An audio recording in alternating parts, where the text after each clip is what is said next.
Israeli বাধা উপেক্ষা করে গাজার সীমানায় ঢুকে পড়ল সুমুদ ফ্লোটিলা বহর। অংশ নিয়েছেন বাংলাদেশি অ্যাক্টিভিস্ট শহীদুল আলমও দিচ্ছেন ভিডিও বার্তা। গ্রেটা থুনবার্গ সহ ৩৭ দেশের ২০ শতাধিক অধিকার কর্মীকে ধরে নিয়ে গেছে ইসরায়েল। প্রতিবাদে ফ্রান্স, ইতালি সহ দেশে দেশে বিক্ষোভ। উচ্চ ঝুঁকিপূর্ণ এলাকায় অবস্থান করছে গাজামুখী নৌবহর। ফ্লোটিলার চারপাশ ঘিরে ফেলেছে ইসরায়েলি যুদ্ধ জাহাজ। কোনোভাবেই গাজামুখী যাত্রা ঠেকাতে পারছে না ইসরায়েল। কিছু জাহাজ সাগরে ডুবিয়ে দেওয়ার ছক কষছে তেল আবিব। প্রতিবাদে নেতানিয়াহুর কূটনীতিক বহিষ্কার করল কলম্বিয়া।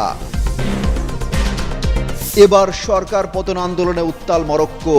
রাস্তায় নেমেছে লাখো জেনজি। পুলিশ স্টেশনে হামলা, নিহত ২।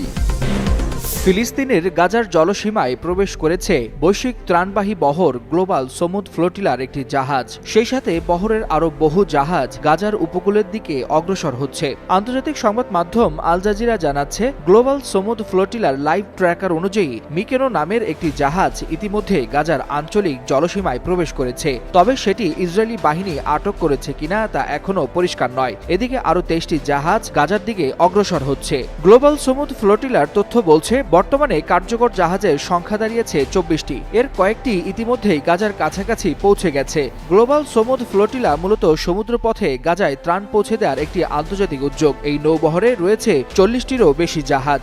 এতে অংশ নিয়েছে ৪৪টি দেশের প্রায় ৫০০ প্রতিনিধি, যাদের মধ্যে আছেন ইউরোপীয় পার্লামেন্টের সদস্য, আইনজীবী, অধিকার কর্মী, চিকিৎসক ও সাংবাদিক। গত ৩১ আগস্ট স্পেনের বার্সেলোনা থেকে যাত্রা শুরু করে এই বহর। পথে তিউনিসিয়া, ইতালি ও গ্রিস থেকে আরো জাহাজ এতে যুক্ত হয়েছে। তবে শুরু থেকেই ইসরায়েল দাবি করছে, এই বহরের সঙ্গে ফিলিস্তিনি স্বাধীনতাকামী সংগঠনের যোগসূত্র রয়েছে, যদিও এর পক্ষে কোনো প্রমাণ দেখাতে পারেনি তারা। তবে সবকিছু ঠিকঠাক থাকলে স্থানীয় সময় বৃহস্পতিবার দুপুরের আগেই গাজায় পৌঁছানোর কথা এই মানবিক ত্রাণ বহরের। অবরুদ্ধ গাজা উপত্যকার দিকে যাওয়া গ্লোবাল সমুদ ফ্লোটিলার ১৩টি নৌযান আটক করেছে ইসরায়েল। ৩৭ দেশে ২০ শতাধিক মানুষকে আটক করেছে দখলদার বাহিনী। আল জাজিরা জানিয়েছে, বৃহস্পতিবার ইসরায়েলি বাহিনী এই সংগঠনের মুখপাত্র সাইফ আবু কেশেক জানিয়েছেন, আটক হওয়া যাত্রীদের মধ্যে শুধু স্পেন থেকে আছেন ৩০ জন, ইতালি থেকে ২২, তুরস্ক থেকে ২১ ও মালয়েশিয়া থেকে ২২ জনকে আটক করা হয়েছে। তবে আটক অভিযান সত্ত্বেও মিশন থেমে নেই বলে জানিয়েছেন সংগঠনের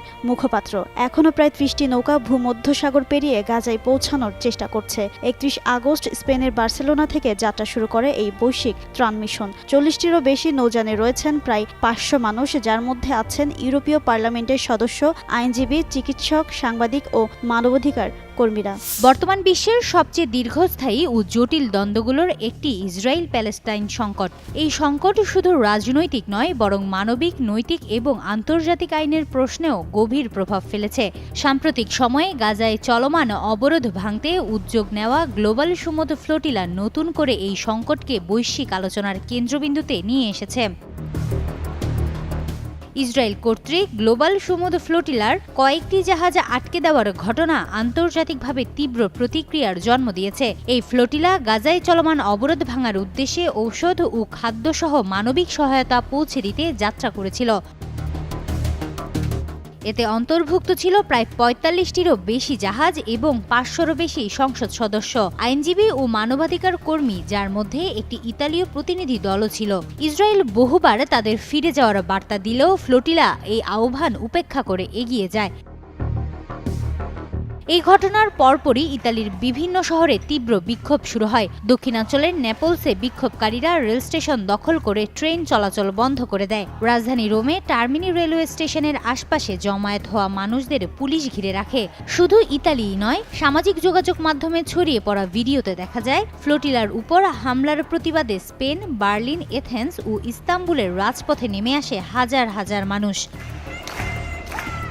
এই পরিস্থিতি শুধু মধ্যপ্রাচ্য নয়, ইউরোপ এবং বিশ্বের অন্যান্য অঞ্চলেও ইসরায়েল প্যালেস্টাইন সংকট নিয়ে নতুন করে বিতর্ক ও উত্তেজনা তৈরি করেছে। এখন দেখার বিষয়, আন্তর্জাতিক মহল কিভাবে এই ঘটনার প্রতিক্রিয়া জানায় এবং পরবর্তী কী পদক্ষেপ গ্রহণ করা হয়। হিমাতুল জান্নাত, যুগান্তর নিউজ। গাজাগামী নৌবহর গ্লোবাল সুমুদ ফ্লোটিলা এই মুহূর্তে উচ্চ ঝুঁকিপূর্ণ অঞ্চল বলে বিবেচিত এলাকায় প্রবেশ করেছে।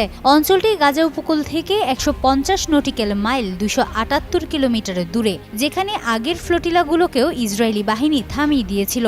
নৌবহরের যাত্রীরা জানিয়েছেন ইসরায়েলি জাহাজগুলো কাছে এসে তাদের থামিয়ে দিয়েছে। আল জাজিরার সাংবাদিক নিদা ইব্রাহিম জানান, সুমুদ ফ্লোটিলার চারপাশ ঘিরে রেখেছে ইসরায়েলি যুদ্ধজাহাজ। ফ্লোটিলায় 45টিরও বেশি জাহাজ রয়েছে। গাজার কাছাকাছি পৌঁছানোর সঙ্গে সঙ্গে সুমুদ ফ্লোটিলা জাহাজগুলো নিরাপত্তার স্বার্থে সরাসরি ভিডিও সম্প্রচার শুরু করেছে। এদিকে জাতিসংঘের বিশেষ প্রতিনিধি ফ্রান্সেসকো আলবানিজ এবং কলম্বিয়ার প্রেসিডেন্ট গুস্তাভো পেত্রো ফ্লোটিলাকে কোনো রকম ক্ষতিগ্রস্ত না করে তাদের নির্বিঘ্নে এগিয়ে যেতে দিতে ইসরায়েলকে আহ্বান জানিয়েছেন। কিন্তু সেই আহ্বানে সাড়া না দিয়ে ইসরায়েল শপথ করেছে যে তারা গাজাগামী এই ফ্লোটিলা থামাবে, কারণ তাদের দাবি অনুযায়ী স্বেচ্ছাসেবা করা একটি বৈধ নৌ অবরোধ লঙ্ঘনের চেষ্টা করছে।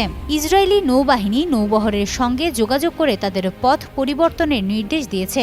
এক বিবৃতিতে ইসরায়েল দাবি করেছে নৌবহরটি একটি সক্রিয় যুদ্ধক্ষেত্রের দিকে অগ্রসর হচ্ছে এবং একটি বৈধ নৌ অবরোধ ভঙ্গ করছে। এদিকে নৌবহরে ইসরায়েলি সেনারা সহিংসতা চালাবে না বলে জানিয়েছেন ইতালির পররাষ্ট্রমন্ত্রী আন্তোনিও তায়ানি। তিনি জানান, এই বিষয়ে ইসরায়েলের পররাষ্ট্রমন্ত্রী গিডিয়ন সায়ারের সঙ্গে কথা বলেছেন। পররাষ্ট্রমন্ত্রী আন্তোনিও তায়ানি বলেন, আমরা সায়ারের সঙ্গে কথা বলেছি যেন তেল আবিবের সশস্ত্র বাহিনী কোনো ধরনের সহিংস পদক্ষেপ না নেয়। এ বিষয়ে আমাকে আশ্বাস দেওয়া হয়েছে।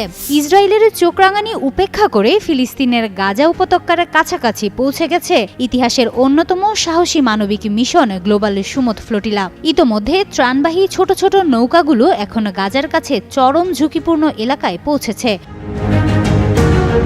গ্লোবাল সুমুদ ফ্লোটিলার প্রথম বহর গত 31 আগস্ট স্পেনের বার্সেলোনা থেকে যাত্রা শুরু করে। এরপর 13 থেকে 15 সেপ্টেম্বর টিউনিশিয়া ও ইতালির সিসিলি দ্বীপ থেকে আরও নৌযান এই বহরে যুক্ত হয়। এছাড়া গ্রিসের সাইরাস দ্বীপ থেকে পরবর্তী সময়ে আরও কিছু নৌযান ত্রাণ নিয়ে বহরে যুক্ত হয়। খাদ্য ও ত্রাণ সামগ্রীতে পূর্ণ এই বহরটিতে 55টি জাহাজ রয়েছে বলে জানিয়েছে আন্তর্জাতিক বিভিন্ন গণমাধ্যম। জাহাজগুলোতে স্বেচ্ছাসেবী হিসেবে আছেন 44টি দেশের আইন প্রণেতা, আইনজীবী ও মানবাধিকার কর্মী সহ সাধারণ নাগরিক। ইসরায়েলি সংবাদ মাধ্যম টাইমস অব ইসরায়েল জানিয়েছে, ইসরায়েলি কর্তৃপক্ষ নৌবহর আটকানোর প্রস্তুতি নিচ্ছে। কিছু জাহাজ সাগরে ডুবিয়ে দেওয়া হতে পারে। এর মধ্যে ফ্লোটিলার 2 জাহাজ আলমা ও সিরিয়াসকে ঘিরে ফেলার খবর পাওয়া গেছে।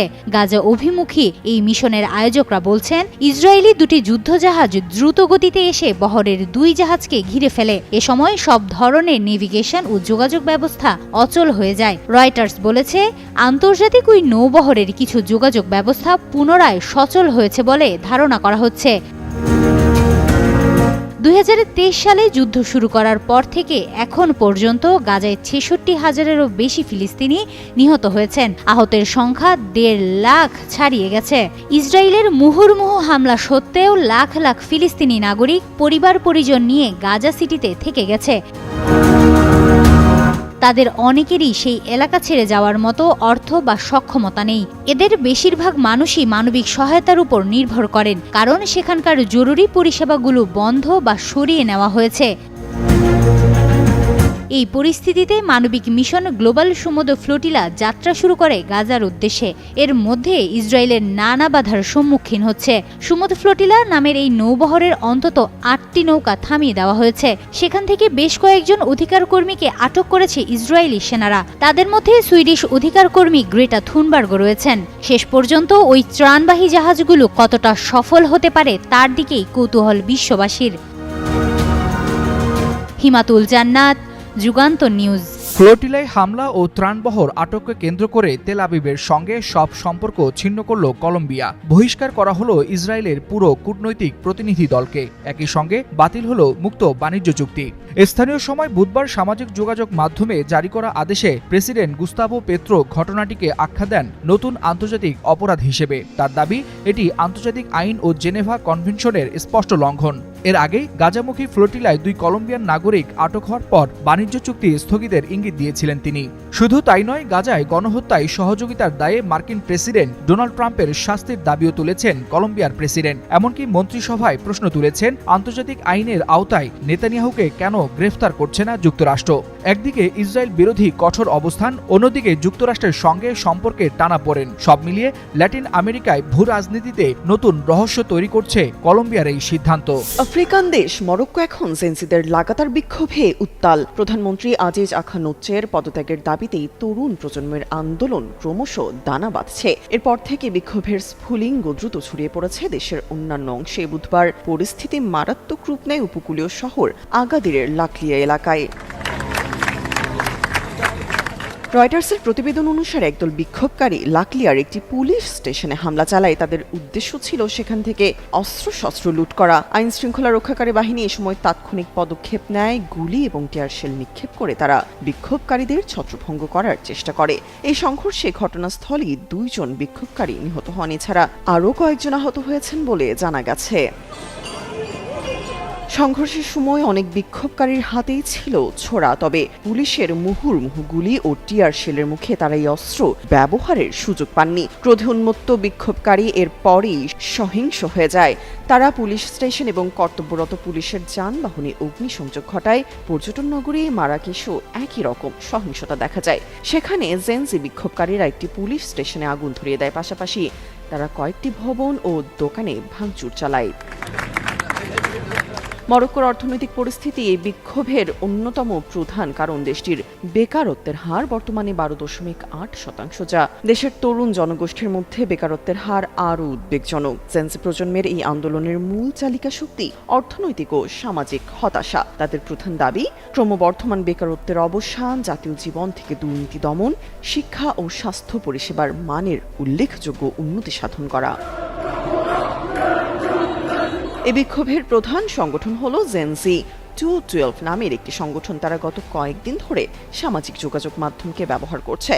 টিকটক, ইনস্টাগ্রাম এবং বিভিন্ন গেমিং অ্যাপ্লিকেশনে ব্যাপক প্রচার চালিয়ে তরুণীদের রাজপথে নামার আহ্বান জানাচ্ছে এই সংগঠনটি। তামান্না তাবাসসুম, যুগান্তর নিউজ।